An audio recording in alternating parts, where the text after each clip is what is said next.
এপ্রিলের ঢাকা, আকাশে মেঘ আর রোদের লুকোচুরি। হঠাৎ বৃষ্টির ছাট, হঠাৎ ঝলমলে রোদ। রাজপথে আমের মুকুলের মিষ্টি গন্ধ ভেসে বেড়ায়, যেন প্রকৃতি নিজেই বাংলাদেশের জাগরণের গান গাইছে। কিন্তু এই প্রাকৃতিক সৌন্দর্যের মাঝে একটি ঝড় উঠছে, কূটনীতির দমকা হাওয়া। প্রধান উপদেষ্টার কার্যালয়ে আলো জ্বলছে। স্বৈরাচারের বিপক্ষে অভ্যুত্থানের ঘটনা, একটি জাতির প্রতিরোধের প্রতীক এই অফিস।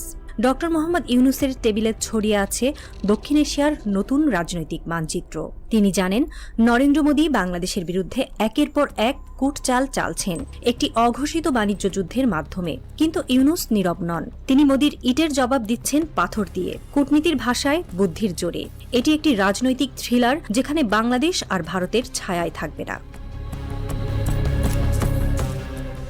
2025 সালের এপ্রিল, নরেন্দ্র মোদীর নেতৃত্বে ভারত একটি সিদ্ধান্ত নিয়েছে, যা বাংলাদেশের অর্থনীতির মেরুদণ্ডে আঘাতের সমান। ট্রান্সশিপমেন্ট সুবিধা হঠাৎ বাতিল। এতদিন বাংলাদেশ ভারতের বন্দর ব্যবহার করে গার্মেন্টস, ঔষধ, আইটি পণ্য যুক্তরাষ্ট্র, ইউরোপ, নেপাল, ভুটানে পাঠাত। এই সুবিধা ছিল রপ্তানির প্রাণ। কিন্তু মোদীর সরকার একতরফাভাবে এটি বন্ধ করে দিয়েছে। তাদের অজুহাত, দিল্লির কার্গো টার্মিনালে নাকি জায়গার সংকট। অথচ 2020 সাল থেকে এই ব্যবস্থা চলছিল, তখন কোনো সমস্যা ছিল না। হঠাৎ কেন এই সিদ্ধান্ত? উত্তরটা মোদীর কৌশলে লুকিয়ে আছে। তিনি বুঝেছেন, বাংলাদেশ আর ভারতের দয়ার ভিখারি নয়। তিস্তার পানি, চীনের সঙ্গে সম্পর্ক, আঞ্চলিক ক্ষমতার ভারসাম্য, বাংলাদেশ নিজের পথে হাঁটছে, এটি মোদীর সহ্য হচ্ছে না। তাই তিনি অর্থনৈতিক শ্বাসরোধের পথ বেছে নিয়েছেন হাসি মুখে। ট্রান্সশিপমেন্ট বন্ধের ফলে রপ্তানিকারকদের 2000 কোটি টাকার অতিরিক্ত খরচ হবে। এটি বাংলাদেশের আন্তর্জাতিক নির্ভরযোগ্যতা কমানোর একটি সুপরিকল্পিত চাল।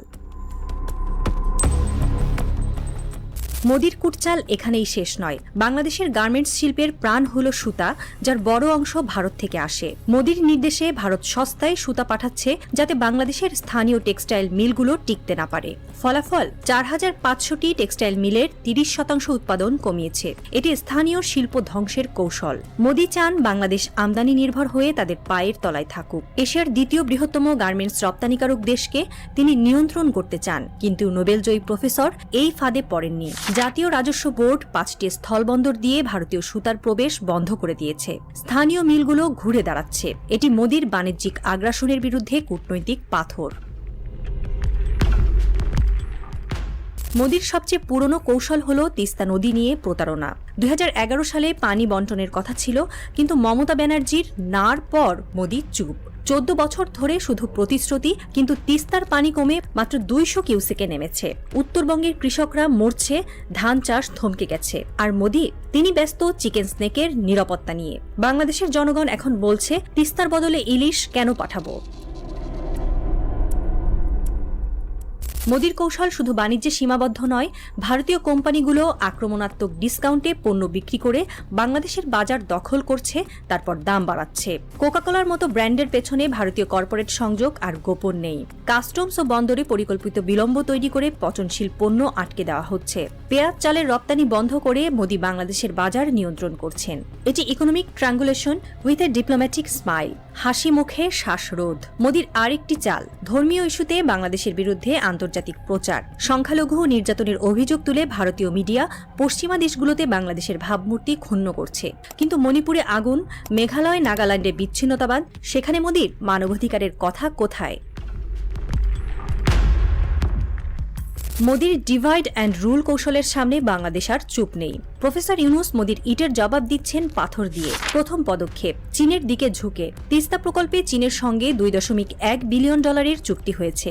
লালমনিরহাটে চিকেন স্নেকের কাছে চীনা প্রকৌশলীরা কাজ শুরু করেছে। নদী খনন, সেচ, বাঁধ নির্মাণ, বন্যা নিয়ন্ত্রণ, এই প্রকল্প মোদীর দুঃস্বপ্ন। ইউনূসের কূটনীতি বলছে, তুমি শত্রুর মতো আচরণ করলে আমরা তোমার প্রতিদ্বন্দ্বীদের কাছে যাব। ট্রান্সশিপমেন্ট বন্ধের জবাবে বাংলাদেশ মিয়ানমার, চীন, থাইল্যান্ড করিডরে নজর দিয়েছে। কক্সবাজার, মোংলা, পায়রা বন্দর উন্নয়ন হচ্ছে। ভারতীয় সুতা বন্ধ করে স্থানীয় মিলগুলোকে বাঁচানো হচ্ছে। বাংলাদেশ এখন পাকিস্তান, তুরস্ক, চীন, ইন্দোনেশিয়া থেকে পণ্য আমদানি করছে। মোদীর একচেটিয়া বাজার শেষ। সন্ধ্যা ঘনিয়ে আসছে।